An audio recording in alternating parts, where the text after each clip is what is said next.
राधे राधे दोस्तों। रवि त्रयोदशी व्रत।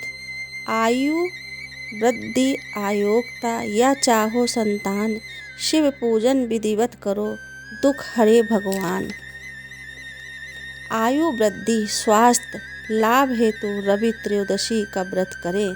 बेलपत्र चढ़ावें, धूप दीप अक्षत से पूजा करें, ऋतु फल चढ़ावें। ओम नमः शिवाय मंत्र का रुद्राक्ष की माला से जाप करें, जिसके करने से सब पाप नष्ट हो जाते हैं।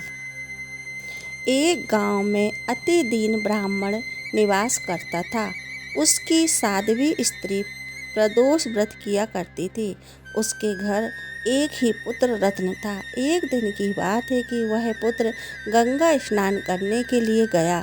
दुर्भाग्यवश मार्ग में चोरों ने उसे घेर लिया और कहने लगे कि हम तुम्हें मारेंगे, नहीं तो तू अपने माता पिता का गुप्त धन बतला दे।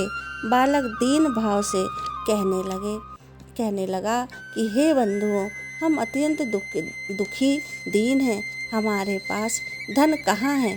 चोर फिर कहने लगे कि तेरे पास पोटली में क्या बधा है। बालक ने निसंकोच उत्तर दिया कि मेरी माता ने मुझे रोटी बनाकर बांध दी है।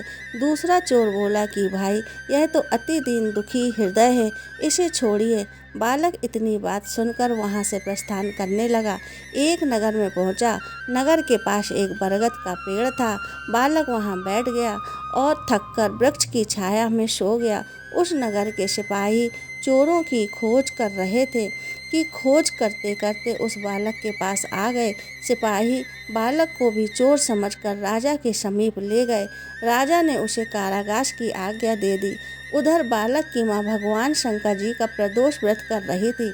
उसी रात्रि राजा को स्वप्न हुआ कि यह बालक चोर नहीं है, प्रातः छोड़ दो, नहीं तो आपका वैभव राज सब शीघ्र ही नष्ट हो जाएगा।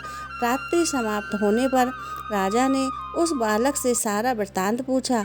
बालक ने सारा वृत्तांत कह सुनाया। वृत्तांत सुन राजा ने सिपाही भेजा। बालक के माता पिता को पकड़वा कर बुला लिया। राजा ने उन्हें जब भयभीत देखा तो कहा, तुम भय मत करो, तुम्हारा बालक निर्दोष है। हम तुम्हारी दृढ़ता देखकर 5 गांव दान में देते हैं। शिव की दया से ब्राह्मण के आनंद होने लगे। इस प्रकार जो कोई इस व्रत को करता है उसे आनंद प्राप्त होता है।